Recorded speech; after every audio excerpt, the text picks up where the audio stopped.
नमस्कार हमारे प्यारे सभी साथियों को। दोस्तों Beltron data entry operator class day 46 में आप सभी का बहुत बहुत स्वागत है। दोस्तों आज का क्लास जो है यानी कि चैप्टर 6 का क्लास वो आज अंतिम क्लास है। आज के सेशन में जो 3 काफी महत्वपूर्ण जो क्वेश्चन बच गए हैं उसको हम लोग कवर करेंगे। उसके बाद दोस्तों हम लोग चैप्टर 7 की तरफ आगे बढ़ेंगे। तो चलिए दोस्तों बिना समय बर्बाद के हम लोग आगे बढ़ते हैं। और जैसा कि दोस्तों आप लोग देख सकते हैं इस नोट्स के माध्यम से NIOS कोड संख्या 336 के सिलेबस से तैयारी का आपको भरपूर मौका मिल रहा है। Beltron data entry operator DO परीक्षा 2024 के लिए काफी महत्वपूर्ण ये नोट्स होने जा रहा है। वर्ष 2019 में पूछे गए सभी 42 पालियों में से और 2021 में पूछे गए पालियों का भी प्रश्न पत्र का संग्रह आपको इस नोट्स में देखने को मिलेगा। वेरी इंपॉर्टेंट जो है आपको ऑब्जेक्टिव क्वेश्चन देखने को मिलेगा, शॉर्टकट वेरी इंपॉर्टेंट मिलेगा और वेरी इंपॉर्टेंट आपको फुल फॉर्म देखने को मिलेगा। इसके अलावा भी दोस्तों बहुत कुछ आपको इस नोट्स में देखने को मिल सकता है।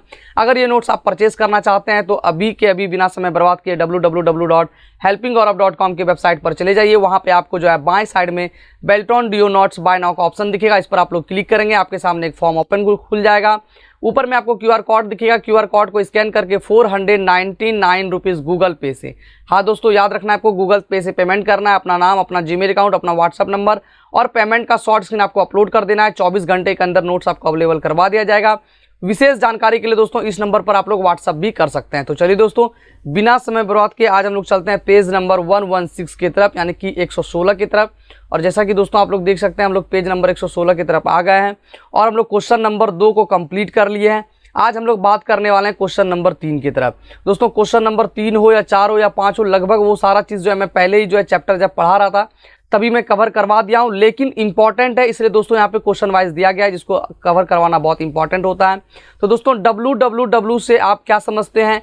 कुछ प्रसिद्ध इंटरनेट ब्राउजर का नाम बताइए। अभी जस्ट मैं पिछले कुछ दिन के पहले के क्लास में इंटरनेट ब्राउजर के बारे में और सर्च इंजन के बारे में पढ़ाया था, क्योंकि ब्राउजर और सर्च इंजन से रिलेटेड काफी महत्वपूर्ण प्रश्न पूछे जाते हैं और बहुत सारे स्टूडेंट जो है कंफ्यूज भी हो जाते हैं। तो पहले याद रखिएगा कि www का full form world wide web होता है, ठीक है। और www जो है इंटरनेट का वह हिस्सा है जिसमें वेबसाइट और वेब पेज शामिल होते हैं। इसका आविष्कार जो है यानी कि www का आविष्कार 1989 ईस्वी में टिम बर्नर्स-ली ने, किसने किया था? टिम बर्नर्स-ली ने सर जिनेवा स्विट्जरलैंड में किया गया था। यह मूल रूप से इंटरनेट सर्वर का एक सिस्टम है। क्या एक मूल रूप से क्या एक तो सर्वर सिस्टम है जो स्पेशली फॉर्मेटेड डॉक्यूमेंट को सपोर्ट करता है। इसमें डॉक्यूमेंट को एक मार्कअप लैंग्वेज में फॉर्मेट किया जाता है जिसे हाइपर टेक्स्ट मार्कअप लैंग्वेज यानी कि HTTP hyper text markup language, ये HTTP का फुल फॉर्म है, कहते हैं, जो दूसरे डॉक्यूमेंट के साथ साथ ग्राफिक, ऑडियो, वीडियो फाइल को भी सपोर्ट करता है। www को W3 या फिर वेब भी कहा जाता है, ठीक है। तो ये दोस्तों किससे रिलेटेड था? ये आप देख सकते हैं www से आप क्या समझते हैं। यहाँ पे ये प्रश्न कंप्लीट हो चुका है। अब हम लोग बात करें कुछ प्रसिद्ध इंटरनेट ब्राउजर के बारे में। www के बारे में दोस्तों आप लोग ध्यान में रखिएगा 1989 में बना, टिम बर्नर्स-ली के द्वारा इसे जो है डेवलप किया गया। सर जिनेवा स्विट्जरलैंड में किया गया था। www का full form world wide web होता है। इसे जो है W3 या वेब के नाम से जानते हैं। ये मार्कअप लैंग्वेज HTML पर जो है काम करता है और बहुत चीज़ इंपॉर्टेंट है जो आप लोग ध्यान में रखिएगा। अब हम लोग बात करेंगे पॉपुलर वेब ब्राउजर के बारे में जिसमें जो है सबसे इंपॉर्टेंट होता है इंटरनेट एक्सप्लोरर के बारे में। इंटरनेट एक्सप्लोरर माइक्रोसॉफ्ट द्वारा, किसके द्वारा? माइक्रोसॉफ्ट द्वारा डेवलप किया गया एक ग्राफिकल वेब ब्राउजर है। अब आपसे एग्जाम में प्रश्न पूछा जाएगा कि इंटरनेट एक्सप्लोरर किसके द्वारा जो है डेवलप किया गया था, तो माइक्रोसॉफ्ट कंपनी के द्वारा जो इसे डेवलप किया गया था, जिसको विंडो 95 के साथ 1995 में लॉन्च किया गया था। इंटरनेट एक्सप्लोरर को C++ प्रोग्रामिंग लैंग्वेज का यूज करके बनाया गया था। अब आपके एग्जाम में प्रश्न पूछा जाएगा कि इंटरनेट एक्सप्लोरर को जो है किस प्रोग्रामिंग लैंग्वेज का इस्तेमाल करके बनाया गया था, तो C++ लैंग्वेज का इस्तेमाल किया गया था। ये काफ़ी महत्वपूर्ण और अंदर के प्रश्न है जो बहुत सारे स्टूडेंट नहीं पढ़ पाते हैं। तो याद रखिएगा इंटरनेट एक्सप्लोरर को जो है C++ लैंग्वेज का इस्तेमाल करके बनाया गया था। दोस्तों अगर आप अभी तक हमारे चैनल को सब्सक्राइब नहीं किए हैं तो बिना समय बर्बाद के लाल करके सब्सक्राइब बटन को दबाकर हमारे चैनल को सब्सक्राइब कर ले और बगल के बेल आइकन को दबाकर ऑल पर जरूर क्लिक कर लीजिए ताकि जितने भी वीडियो यूट्यूब पर अपलोड हो सबसे पहले आपको नोटिफिकेशन मिले और आपका कोई भी क्लास मिस ना हो। इसके अलावा दोस्तों अगर आप लोग क्लास देखते हैं तो कम से कम एक लाइक जरूर कर दिया कीजिए और अधिक से अधिक वीडियो को शेयर करने का भी प्रयास किया कीजिए, ठीक है। तो अब हम लोग बात करने वाले हैं माइक्रोसॉफ्ट एज के बारे में, जो भी मैं अभी कुछ दिन पहले क्लास में करवाया हूँ। माइक्रोसॉफ्ट एज जो होता है वो एज माइक्रोसॉफ्ट द्वारा डेवलप किया गया है। किसके द्वारा किया गया है? माइक्रोसॉफ्ट द्वारा ही जो है डेवलप किया गया है। एक ग्राफिकल वेब ब्राउजर, क्या है ये भी एक, क्या है माइक्रोसॉफ्ट एज, क्या है तो ग्राफिकल वेब ब्राउजर ही है, ठीक है, जिसको जो है विंडो 10 और एक्सबॉक्स वन के लिए 2015 में, और फिर एंड्रॉयड के लिए 2017 में, और आईओएस के लिए जो है देख सकते एंड्रॉयड और आईओएस के लिए 2017 में, और 2019 में जो है मैक ओएस के लिए लॉन्च किया गया था। अब इतना आपको ध्यान में रखना है, आपसे एग्जाम में प्रश्न पूछा जाएगा कि माइक्रोसॉफ्ट एज को जो है, ठीक है, एक्सबॉक्स वन के लिए किस ईस्वी में लॉन्च किया गया? तो 2015 में। वहीं एंड्रॉयड और आईओएस के लिए कब लॉन्च किया गया था, ठीक है, माइक्रोसॉफ्ट एज को? तो 2017 में। वहीं मैक ओएस के लिए कब लॉन्च किया गया था? तो 2019 में। काफ़ी महत्वपूर्ण प्रश्न है, इसको ध्यान में रखिएगा, ठीक है। लॉन्च किया गया था माइक्रोसॉफ्ट एज में सी प्रोग्रामिंग लैंग्वेज का प्रयोग किया गया था, ठीक है। माइक्रोसॉफ्ट एज में भी सी प्रोग्रामिंग लैंग्वेज का इस्तेमाल किया गया था। अब दोस्तों हम लोग बात करने वाले हैं गूगल क्रोम के बारे में। गूगल क्रोम गूगल द्वारा डेवलप किया गया था। गूगल क्रोम किसके द्वारा डेवलप किया गया?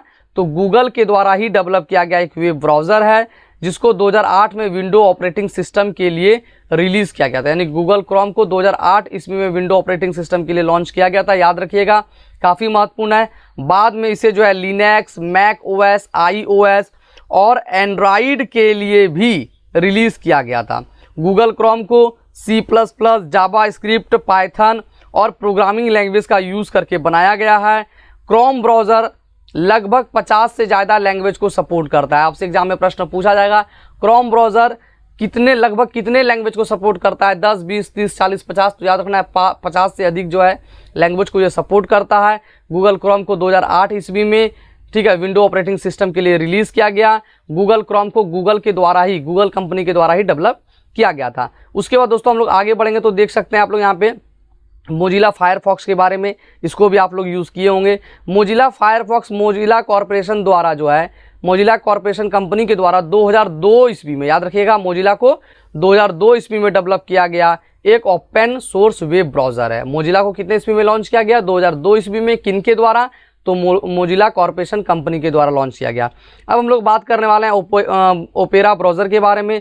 ओपेरा ब्राउज़र एक ओपेरा सॉफ्टवेयर कंपनी द्वारा 1995 ईस्वी में डेवलप किया गया था। यानी कि ओपेरा ब्राउज़र जो है 1995 में लॉन्च किया गया। ओपेरा ब्राउज़र को विंडो, आईओएस, लिनक्स, एंड्रॉयड और मैक ओएस के लिए डेवलप किया गया था। ये इन सारी चीज़ों में काम करता था। ओपेरा को 1995 ईस्वी में ओपेरा सॉफ्टवेयर कंपनी के द्वारा ही लॉन्च किया गया था। अब दोस्तों हम लोग प्रश्न नंबर 4 पर बात करने वाले हैं, ठीक है, कि लैन नेटवर्क और वैन नेटवर्क की व्याख्या कीजिए, ठीक है। एक्सप्लेन करना है लैन नेटवर्क और वैन नेटवर्क को। तो लैन का मतलब होता है, मैंने काफ़ी बार फुल फॉर्म बताया, लोकल एरिया नेटवर्क। क्या होता है लैन का?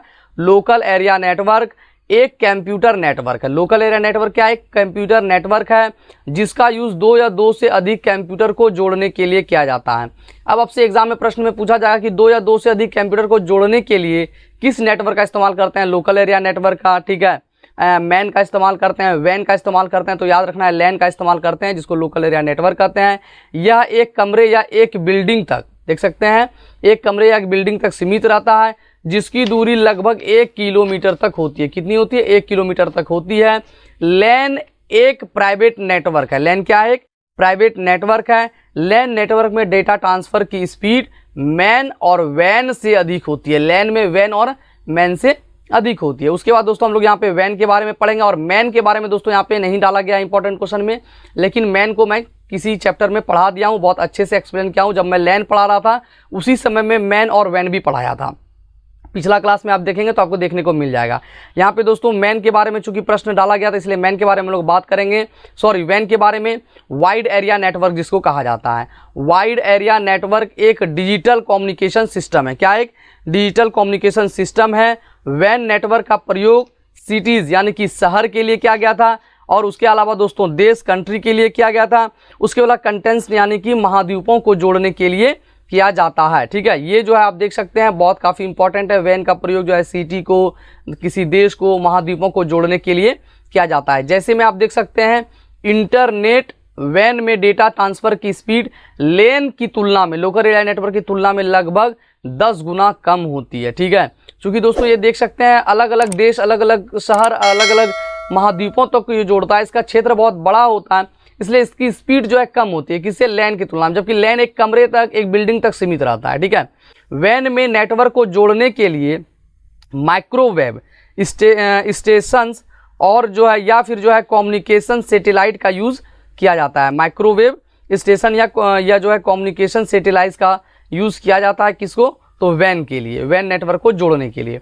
उसके बाद दोस्तों हम लोग आगे बढ़ेंगे तो देख सकते हैं यहाँ पे काफ़ी महत्वपूर्ण और अंतिम प्रश्न है कि इंटरनेट प्रोटोकॉल क्या है, समान नेटवर्क प्रोटोकॉल की व्याख्या कीजिए। ठीक है, तो आप देख सकते हैं इंटरनेट प्रोटोकॉल एक तरह के सेट ऑफ रूल्स हैं। क्या है, एक सेट ऑफ रूल्स हैं जो डिजिटल कम्युनिकेशन में यूज़ किए जाते हैं, प्रोटोकॉल के द्वारा ही यह डिसाइड होता है कि कंप्यूटर नेटवर्क पर डेटा कैसे ट्रांसमिट होगा और कैसे रिसीव होगा। इंटरनेट पर हमारे द्वारा भेजी गई कोई फाइल अथवा मेल इंटरनेट प्रोटोकॉल के अनुसार वर्क करता है। किसके अनुसार काम करता है, इंटरनेट प्रोटोकॉल के हिसाब से काम करता है। इंटरनेट प्रोटोकॉल को आईपी के नाम से जाने जाते हैं। आपसे एग्जाम में प्रश्न पूछा जा सकता है आईपी का फुल फॉर्म क्या होता है, तो इंटरनेट प्रोटोकॉल होता है। विभिन्न प्रकार के नेटवर्क ऑपरेटिंग सिस्टम कंप्यूटर के बीच कम्युनिकेशन प्रोसेस को कंट्रोल करने के लिए कई प्रकार के प्रोटोकॉल का यूज होता है। अब दोस्तों यहाँ पे देख सकते हैं इंटरनेट प्रोटोकॉल क्या, ये हम लोग समझ गए। समान नेटवर्क प्रोटोकॉल की व्याख्या कीजिए। ठीक है, इसमें दोस्तों हम लोग बात करने वाले हैं टीसीपी के बारे में। टीसीपी का फुल फॉर्म क्या होता है, तो ट्रांसमिशन कंट्रोल प्रोटोकॉल। ये आपके एग्जाम के दृष्टिकोण से काफी इंपॉर्टेंट फुल फॉर्म है, ध्यान में रखिएगा। Transmission control protocol digital network communication में सबसे अधिक उपयोग किए जाने वाला प्रोटोकॉल में से एक है और इंटरनेट प्रोटोकॉल का हिस्सा है, जिसे TCP transmission control protocol, IP यानी कि इंटरनेट प्रोटोकॉल के रूप में जाना जाता है। ये काफी दोनों इंपॉर्टेंट फुल फॉर्म है। टीसीपी इंटरनेट प्रोटोकॉल के साथ मिलकर काम करता है। टीसीपी क्या करता है, तो इंटरनेट प्रोटोकॉल के साथ मिलकर काम करता है। उसके बाद दोस्तों हम लोग आगे बढ़ेंगे तो जैसा कि आप लोग देख सकते हैं आईपी के बारे में बात करना है, यानी कि इंटरनेट प्रोटोकॉल के बारे में। इंटरनेट प्रोटोकॉल नियमों का एक समूह है जिसके द्वारा इंटरनेट पर इंफॉर्मेशन को एक कंप्यूटर से दूसरे कंप्यूटर तक पहुंचाया जाता है। एक कंप्यूटर से क्या करते हैं, तो दूसरे कंप्यूटर तक पहुंचाते हैं आईपी की मदद से, इंटरनेट प्रोटोकॉल के माध्यम से। ठीक है, अब हम लोग बात करने वाले हैं HTTP यानी कि हाइपर टेक्स्ट ट्रांसफर प्रोटोकॉल। इसमें दोस्तों मैं काफ़ी बार बताया हूं कि HTTP में अगर S जुड़ जाएगा तो क्या होगा, hyper text transfer protocol secure यहाँ पे जुड़ जाएगा। S लगते ही, अगर S नहीं है तो प्रोटोकॉल पर ही रुक जाएंगे, अगर इसके नीचे S लगा होगा तो सिक्योर हो जाएगा। इसका मतलब ये होता है कि वो वेबसाइट ज़्यादा सुरक्षित है। ठीक है, आप हमारे वेबसाइट पर जाएंगे तो HTTPS भी आपको देखने को मिलेगा। ठीक है, तो हाइपर टेक्स्ट ट्रांसफर प्रोटोकॉल का उपयोग दो या दो से अधिक कंप्यूटर के बीच हाइपर टेक्स्ट को ट्रांसफर करने के लिए किया जाता है। क्या करने के लिए, हाइपर टेक्स्ट को ट्रांसफर करने के लिए। अब आपके एग्जाम में प्रश्न पूछा जाएगा कि हाइपर टेक्स्ट को ट्रांसफर करने के लिए निम्न में से किसका उपयोग करते हैं, आईपी का, HTTP का, FTP का, SMPT का। तो याद रखना है आपको, HTTP का उपयोग करते हैं और हाइपर टेक्स्ट को ट्रांसफर किया जाता है। हाइपर टेक्स्ट को HTML लैंग्वेज का उपयोग करके कोड किया जाता है। उसके बाद आता है दोस्तों FTP यानी कि file transfer protocol. File transfer protocol का उपयोग इंटरनेट पर फाइल ट्रांसफर यानी कि किसी फाइल को डाउनलोड करने के लिए या अपलोड करने के लिए किया जाता है। FTP का full form file transfer protocol है। और दोस्तों आज का सेशन यहीं पे समाप्त हो रहा है, लेकिन दोस्तों मैं आपको एक काफ़ी महत्वपूर्ण बात बता देना चाहूँगा कि ये सारा जितना भी मैं शॉर्टकट बताया हूँ, अब भी अगर आप लोग याद नहीं करेंगे तो एग्जाम में पछताएंगे। और ये सारा इंपॉर्टेंट फुल फॉर्म आपके एग्जाम में समझ लीजिए कि एक एक नंबर का तो आएगा ही आएगा, इसमें कोई दो मत नहीं है। ठीक है, अभी से जो लोग पढ़ेंगे उनका एग्जाम भी निकलेगा। आगे के दोस्तों सेशन में यानी कि चैप्टर 7 में email, social network and e governance service के बारे में हम लोग बात करने वाले हैं। इंट्रोडक्शन टू ईमेल क्या होता है, सोशल नेटवर्क क्या होता है, जो काफ़ी इंपॉर्टेंट है और इससे रिलेटेड एग्जाम में प्रश्न पूछे जाते हैं। तो चलिए दोस्तों, उम्मीद करेंगे कि आज का सेशन आपको काफ़ी पसंद आया होगा। दोस्तों अगर सेशन पसंद आया हो तो अभी के अभी आप हेल्पिंग गौरव यूट्यूब चैनल को सब्सक्राइब कर ले, बगल के बेल आइकन को दबाकर ऑल पर जरूर क्लिक कर लीजिएगा। और दोस्तों अभी तक इस नोट्स को परचेस नहीं किया, नोट्स को परचेस करना चाहते हैं तो नोट्स को वेबसाइट पर यानी कि www.helpinggaurav.com के वेबसाइट से परचेज कर सकते हैं। ये नोट्स काफ़ी मेहनत के बाद तैयार की गई है और इस नोट्स में कुल 979 पेज हैं। तो दोस्तों उम्मीद करेंगे कि आप सारा कुछ समझ गए होंगे। मिलते हैं फिर से आपसे अगली वीडियो में, तब तक के लिए बाय एंड टेक केयर। जय हिंद, वंदे मातरम।